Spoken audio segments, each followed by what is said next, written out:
Lynching, এই কথাটা কি কখনো শুনেছেন? এটা একটা ইংলিশ কথা, কিন্তু আমি এটা সহজ করে আপনাদের বুঝিয়ে দিতে চাই। অনেক কিডনি পেশেন্টদের আমি এই উপদেশটাও দিই, যাদের বিশেষ করে পটাশিয়াম রেস্ট্রিক্টেড ডায়েট বলা থাকে তাদের এই উপদেশটা দেওয়া হয়ে থাকে।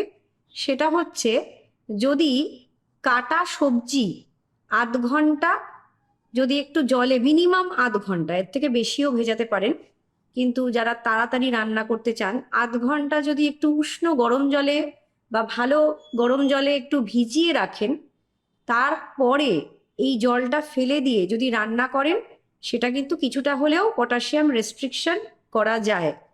কারণ সব সবজি তো আর বাদ দিয়ে দেওয়া যায় না। শরীরের জন্য, শরীরের এনার্জির জন্য খাবার দাবার দরকার, কিন্তু মাথায় রাখতে হবে কিভাবে খাবেন আর কতটা খাবেন।